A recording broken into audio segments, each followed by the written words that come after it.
मते रक्त दियो मु तुमको स्वाधीनता देवी आमे मरिबा पई प्रस्तुत अछु हमको स्वाधीनता दरकार भारत माता की जय।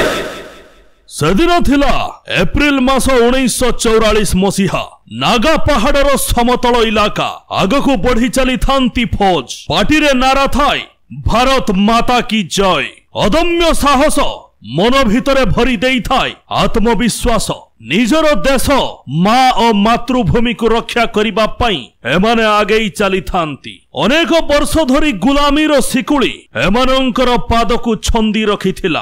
आजी जागी उठिछि एमानंक मनरे स्वाधीन और स्वतंत्र हेबार इच्छा। गुली गुला कमाणर शब्दरे दहली उठुथाई शत्रुर छाती। इंग्रेज मानंकर अकथनीय अत्याचार रु भारत माँ को मुक्त करिबा पई आज प्रथम थर तार पुत्र माने माड़ी चली छंती आगकू। बर्मारू सेना ब्रिटिश सैन्य को परास्त करी अख्तियार करिथिला समस्त इलाका आउ मणिपुर रे उत्तोलन करिथिला तिरंगा पताका। देश सारा खेली जाइथिला आनंद एवं उल्लासर लहरी। ए सेना कहार भारत मातार रक्षा करिबा पई काहेकि एमाने एते व्यतिव्यस्त और उग्र होई उठुछंती। इंग्रेज सरकारंक पाखरु छड़ई आनुछंती गोटे परे गोटाए इलाका। किए एही सेनार मुख्य किए सही राष्ट्र नायक जेतेबेले से लोकमानंकु संबोधन करुथिले लोकमानंक भितरे भरी उठुथिला राष्ट्र प्रेम।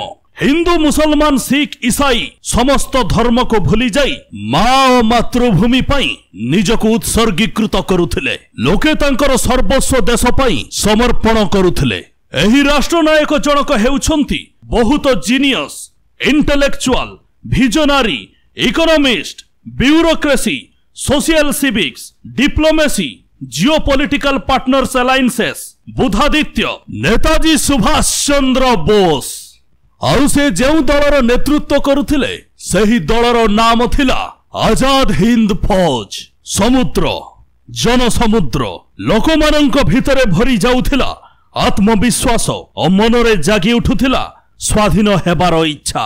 दर्शक बंधु एही भिडियोटी को आगको बढ़ाइबा पूर्वरु आपण माने जदि सुभाष चंद्र बोस को भल पांती ताहले कमेंट रे जय हिंद लेखंतु एवं जदि प्रथम थर पई आपण आम भिडियो देखुचंती दया करी आम चैनल को सब्सक्राइब कर दियंतु। दर्शक बंधु सेदिन थिला 23 जनवरी 1897 मसीहा ओडिशार कटक सहर पराधीन भारत रे मुक्तिर वार्ता नहीं जन्म नेले राष्ट्र नायक सुभाष चंद्र बोस। यूरोपियन स्कूल कटक रे तांकर पिलादिनर पाठ पढ़ा बीतीथिला। दशम श्रेणी रे से द्वितीय रैंक हासिल करिथिले 1913 मसीहा रे एवं प्रेसिडेंसी कॉलेज रे एडमिशन कले। मात्र कॉलेज रु तांको बाहर कर दिया गला काहेकि ना तांको भितरे भरी रहिथिला राष्ट्रीयता भाव। कुहा जाय देशभक्तिर जुनून जेतेबेले जागी उठे सेतेबेले कैरियर छाड़ी राष्ट्र सेवारे बहुत मजा आसे। ब्रिटिश सरकार समय रे भारतर स्वास्थ्य अवस्था बहुत खराब थिला। सेतेबेले घरे घरे होइजा महामारी मलेरिया इन्फ्लुएंजा भली खतरनाक बीमारी माड़ी आसुथिला। होइजा रोग पई 2.5 लाख लोक मृत्युवरण करिथिले। चारियाडे खाली हाहाकार मचिथिला। होइजा रोग बारंबार माड़ी आसुथिला जीवार ना मध्य नेउ नथिला। जुआडे अनैब खाली कुढ़ कुढ़ सब पोको माछी परी लोके मृत्युवरण करुथिले। कौठी माँ निज कोଳରେ मृत शिशुर शबकु नै मुंड पिटी कांदु थाए तो कौठी बापर मृत शरीर उपरे पुओ मुंड बाड़ई कांदु थाए। ता भितरे एमिति भी किछि सब थिला जो मानंकर केही नथिले। सेमानंकु सुभाष चंद्र बोस नै तांकर अंतिम संस्कार करुथिले। सेठी से इंग्रेज मानंको उपरे रागी जाइथिले एवं शपथ नैथिले कि मु सब किछि ठीक करिबी एवं भारत को तार स्वप्नर भारत बनैबी। कॉलेज समय रे एही सब कार्य रे लिप्त रहुथिले सुभाष चंद्र बोस। से एमिति लीडर थिले तांको स्टूडेंट काउंसिल रो हेड बना जाइथिला। सेतेबेले कॉलेज रे मिस्टर ओ नामक जने प्रोफेसर थिले एवं से भारतीय छात्र मानंक प्रति बहुत दुर्व्यवहार करुथिले। कथा कथा रे से भारतीय छात्र मानंकु बहुत जोर रे माड़ मारुथिले एभली कि तांकर मुंड मध्य फटाई देउथिले। से भारतीय मानंकु घृणा करुथिले। नेताजी एहार विरोध कले एवं कॉलेज रो प्रिंसिपाल पाखकु जाई सब कथा जणाइले। प्रोफेसर को क्षमा मागिबा पई कहिले मात्र कॉलेज रो प्रिंसिपाल तांको कथा किछि सुनी नथिले। नेताजी स्ट्राइक रे बसिले। एही कथा खबर कागज रे छापिला। मिस्टर ओ को क्षमा मागिबा पई पडिला तथापि मिस्टर ओ परिवर्तन हेले नाही। पुणी पिलामानंक उपरे से माड़ मारिबाकु लागिले। मात्र एथर परिणाम किछि ओलटा हेला। पिलामाने मिसी मिस्टर ओंकु माड़ मारिले। एही खबर कॉलेज रो प्रिंसिपालंक पाखकु गला एवं से नेताजी सुभाष चंद्र बोसंकु कॉलेज रो बहिष्कार कले। सेदिन नेताजी सुभाष चंद्र बोस कहिथिले अपराध को सहिबा हेउछि सबुठारु बड़ अपराध। एइठु नेताजी को जीवन रे आसिला एक नुआ मोड़। तांकर पिता जे कि बारिस्टर थिले तांकु आईसीएस परीक्षा पाई प्रस्तुत होवा पाई कहिले। 4 वर्षर प्रस्तुति एवं पाठ पढ़िबा पाई लंडन जिबाकु पड़िला। से एमिति प्रतिभाशाली छात्र थिले, विचक्षण बुद्धि संपन्न। 4 वर्षर पाठकु से 7 मासरे पूरा कले एवं इंग्रेज मानंकु पछरे पकाई 4th रैंक हासिल कले। इंडियन सिविल सर्विस भारतीय प्रशासनिक सेवा कौनसी साधारण पोस्ट नथिला। एहा एक उच्च पदवीयुक्त पोस्ट थिला। सेतेबेल पर्यंत कौनसी भारतीय मानंकु एते बड़ सफलता मिली नथिला। से भाबिले देश को लुटुछंती इंग्रेज माने आम लोक मानंक उपरे बर्बर आचरण करूछंती आ मु तांकर गुलामी करिबी। एहा केबे भी संभव नुहे। से आईसीएस चाकरी को छाड़ी देले। एही खबर चारिआडे निया परि व्यापी गला एवं समस्त आश्चर्य चकित हेले। काहेकिना से प्रथम भारतीय थिले जिए कि एते बड़ सम्मान एवं पदवी को पादरे आड़े देइथिले। जेतेबेले राष्ट्र प्रेमर निया हृदय रे जली उठे सारा दुनियार सुख फिका लागे। से कहिले मोर जन्म देश को लुटिबा को नुह, देश पई शहीद हेबाकू। जेतेबेले से लंडन रु मुंबई आसी पहुंचिले हजार हजार लोकंकर भिड़ तांको स्वागत करिबा पई छिड़ा होइथिला। से हृदयंगम कले छोट आईसीएस रो चाकरी छाड़िली बोली एते लोक आज एकत्रित होई पारिले। जदि मु परिश्रम करिबी तेबे सारा दुनिया को एकत्रित करि पारिबी। 1928 मसिया रे कांग्रेस एक आंदोलन रे जोग देइथिला। सेतेबेले लॉर्ड इरविन थिले गवर्नर। गांधीजी को मनाई थिले से डोमिनियन स्टेटस नेबा पाई। निजर इलेक्शन निजे करी सरकार निजे चलाइबे। मात्र नेताजी एहाकु विरोध करिथिले एवं कहिथिले आमकु डोमिनियन स्टेटस नुहे, पूर्ण स्वराज दरकार, आमकु स्वाधीनता दरकार। मात्र गांधीजी एहाकु पसंद कले नाही। से नेशनल कांग्रेस रो लीडर बाछिबा पई इलेक्शन आरंभ कले एवं सुभाष चंद्र बोसंक विरुद्ध रे गोटिए कैंडिडेट देले। आउ कहिथिले एही कैंडिडेट जदि हारि जाय ताहा महात्मा गांधींकर निज हार हेबो। दर्शक बंधु, इलेक्शन रो रिजल्ट आसिला एवं सुभाष चंद्र बोस संख्या गरिष्ठता हासिल कले। महात्मा गांधी कहिले एहा तांकर निज हार बोली एवं सुभाष चंद्र बोसंकु इस्तफा दबा पाई बाध्य कले। सुभाष चंद्र बोस इस्तफा देले एवं सेठारु चली गले। सेतेबेलकु सुभाष चंद्र बोसंकर लोकप्रियता बहुत अधिक थिला। लोके गांधींक ठारु सुभाष चंद्र बोसंकु अधिक पसंद करुथिले। सुभाष चंद्र बोसंकु नेई जेल रे भर्ती करा गला आउ सेठारे हेला तांको उपरे अकथनीय अत्याचार। से जेल रु बाहरी घरे किछि दिन थिले, मात्र तांको घर भितरे सीआईडी लगा जाइथिला। गुप्तचर मानंक माध्यम रे रखा जाउथिला सुभाष चंद्र बोसंक उपरे नजर आउ मॉनिटर करा जाउथिला तांकर प्रत्येकटी गतिविधि। निज घर भितरे तांकु नजर बंदी करी रखा जाइथिला। से भाबिले एथर समय आसिला विदेशरु सहायता मागिबार एवं भारतरु इंग्रेज शासन को संपूर्ण रूपे मूलरू उपाड़ी फिंगी देबार। सेतेबेलकु द्वितीय विश्वयुद्धर समय थाए। 2 भागरे विभक्त हेई थांती सारा विश्वर शक्ति, एक्सिस अलायंस आउ एलाइड पावर्स।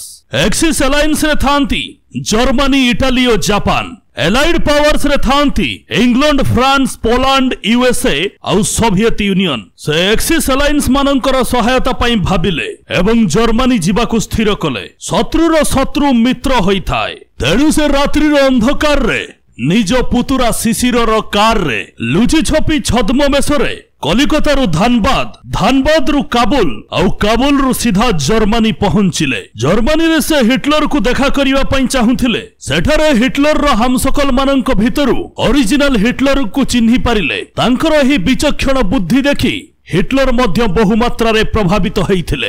युद्ध रे बंदी करा जाइथिबा भारतीय सैनिक मानंकु हिटलर मुक्त करि देइथिले एवं आजाद हिंद फौज रो गठन होइथिला। हिटलर रो सुपारिश क्रमे से जापान जीवा पाई चाहुथिले एवं गोटिए जहाज रे से सुमात्रा इंडोनेशिया रे आसी पहुंचिले एवं सेठारु फ्लाइट नहीं सीधा जापान रे पहुंचिले। सेठारे से जापान रो प्रधानमंत्री को साक्षात कले एवं जापान रो प्रधानमंत्री को मध्य से प्रभावित करि पारिले। जापान रो प्रधानमंत्री संसद भवन रे घोषणा कले से सुभाष चंद्र बोस को पूर्ण सहायता प्रदान करिवे। सेतेबेलकु सिंगापुर और जापान भितरे सेठारे 85,000 इंग्रेज सैनिक थिले। सेथि मध्यरु 45,000 भारतीय सैनिक थिले। से ही युद्धर एक रणनीति स्थिर कले एवं जापान प्रधानमंत्री को कहिले आकाश मार्गरु बम पकेइबा समय रे किछि चिठी मध्य सेठारे फपाड़ी दिया जाऊ। जो चिठी 3टी भाषा लेखा होइथिला, हिंदी, तमिल और इंग्राजी। एथिरे लेखा थिला तुमे भारतीय माने केते दिन इंग्रेज मानकर गुलाम होई रहिबो। जेतेबेले भारतीय सिपाही माने एही लेटर पढ़िले तांको भितरे भरी गला विद्रोहर बन्नी। आउ तेजी उठिला विद्रोह, आउ तेजी उठिला रक्ताक्त समर। भारतीय माने इंग्रेज माननको उपरे आक्रमण कले एवं इंग्रेज सेना को परास्त कले। सिंगापुर उपरे जापान रो कब्जा है गला। आउ सुभाष चंद्र बोस को मिली गला 45,000 भारतीयों सेना। आउ गर्जी उठिला आजाद हिंद फौज। रास बिहारी बोस थिले एहार मुख्य। एही खबर जेतेबेले इंग्रेज माने सुनिले तांको पाद तळु भूई खसी गला। सेतेबेले बर्मा जापान रो कब्जा रे थिला। आजाद हिंद फौज बर्मा बाट देई भारत रे प्रवेश कला एवं सेइठु बदली गला भारत रो इतिहास। गुली गुला बारूद कमाल मुनरे कब्जा करी चलिले नागालैंड ठारू मणिपुर पर्यंत। लोकंको भितरे खेली गला आनंद उल्लास। लोक माने निजर सबकिछि आजाद हिंद फौज को दान करिबा पई आतुर होई उठिले। देशर कोण अनुकोण चारियाडे पिला ठारू बुढ़ा पर्यंत समस्तंक मुखरे केवल गोटिए ना, नेताजी सुभाष चंद्र बोस। किंतु हठात एमिति घटना घटिला ताहा समस्तंकु आश्चर्यचकित करितेला। ठीक एही समय रे अमेरिका जापान रो हिरोशिमा नागासाकी सहर उपरे परमाणु बोमा पकाइला। सेइठु बदली गला सबकिछि। सहायतार हाथ फेरेई नेला जापान। मरिबा एवं मारिबारे विश्वास करुथिबा आजाद हिंद फौज मनोबल तथापि सेमिति रहिला। आजाद हिंद फौज रो बलिदान रो कहानी इतिहास रे ठीक से लेखा जाई नहीं सत, किंतु एमानंकर बलिदान अत्यंत महत्वपूर्ण अटे। एमानंक पाई ही देश स्वाधीन हेई पारिला। आजाद हिंद फौज मध्यरे महिला मानंकर मध्य स्थान थिला। जो मानंकर दल को झांसी रानी लक्ष्मी बाई दल नाम रे नामित करा जाइथिला। जापान ओहरी जिबा परठारु हथियार गुली गुला बारूद खाद्य आसीबा बंद होई गला। तेणु नेताजी वियतनाम रु मस्को जाई सेठारे सहायता पाइबा पई चेष्टा करुथिले। तेणु से वियतनाम रु मस्को बाहरी पड़िले। किंतु एमिति खबर आसिला ताइवान रो एयरपोर्ट पाखरे तांकर जहाज क्राश होई गला एवं सुभाष चंद्र बोस को देहांत हैला। दर्शक बंधु, सुभाष चंद्र बोस को मृत्युर कहानी एक रहस्यपूर्ण। विभिन्न इतिहासकार भिन्न भिन्न मत दियंती। सुभाष चंद्र बोस को मृत्युर कहानी सुनी चारियाडे खेली गला शोकर छाया। आउ एपटे इंग्रेज माने आजाद हिंद फौज उपरे आक्रमण कले, सैनिक मानंकु बंदी बनैले एवं एमानंको उपरे आरंभ कले अकथनीय अत्याचार। एमानंकु देशद्रोही बोली घोषणा कले। एही खबर देश सारा निया भली व्यापिबाकु लागिला। लोकमानंक मध्यरे बढ़ी चलिला क्रोध, जागी उठिला आंदोलन। लोकमाने संघबद्ध होई इंग्रेज मानंक उपरे आक्रमण कले, पुलिस स्टेशन मानंकु जळाई देले, इंग्रेज अधिकारी मानंकर हत्या कले। सेतिके बेले सेना मानंक मध्यरे विद्रोह देखिबा पई मिलिला। नौसेना, वायुसेना, स्थल सेना रे विद्रोह तेजी उठिला। भारतीय माने इंग्रेज मानंक उपरे आक्रमण कले एवं तांकु परास्त कले। सेतेबेले क्लाइमेट एटली गवर्नर थिले। से अत्यंत भयभीत हेले एवं भारत छाड़ी जिबा पई निष्पत्ति नेले। सेदिन थिला 1947 मसीहा अगस्ट मास 14 तारिखर राति। इंग्रेज माने 13 नई 7 दरिया पार होई तांको देश को चली गले। आउ ता पर दिनर सकाळर प्रथम सूर्य किरण नेई आसिला स्वाधीनतार वार्ता। भारतर प्रत्येकटी कोण अनुकोण रे गांठू सहर पर्यंत चारियाडे खेलीगला आनंद उल्लास। पिला माने बानर सेना साजी हाथरे तिरंगा पताका नहीं घोरी बुलिले चारियाडे। नेताजी सुभाष चंद्र बोस की जय एही ध्वनि रे प्रकंपित हेला सारा भारत वर्ष। भारत स्वाधीन हेबार 2 वर्ष परे क्लाइमेट एटली भारत भ्रमण रे आसीथिले। तांकु पचरा जाइथिला द्वितीय विश्वयुद्ध इंग्लैंड जीति सारिथिला। इंग्लैंड सामने रे सेमिति कोनोसी शक्तिशाली देश आउ नथिला। तथापि एमिति कोन कारण हेला इंग्रेज माने भारत छाड़ी चली गले। आउ एहार उत्तर रे से जहा कहिथिले ताहा थिला बेस आश्चर्यजनक। से कहिथिले सुभाष चंद्र बोस ଏବଂ ଆଜାଦ ହିନ୍ଦ ଫୌଜ ଭରି ଦେଇଥିଲା ଭାରତୀୟ ମାନଙ୍କ ଭିତରେ ପ୍ରେରଣା ଏବଂ ତାହା ହିଁ ଭାରତରେ ବ୍ରିଟିଶ ଶାସନର ପତନର କାରଣ। ଧନ୍ୟ ଆପଣ ସୁଭାଷ ଚନ୍ଦ୍ର ବୋଷ, ଆପଣଙ୍କର ଜନ୍ମ ଉତ୍ସବରେ ଆପଣଙ୍କୁ ଶତ ଶତ ନମନ। ଭାରତ ମାତା କି ଜୟ।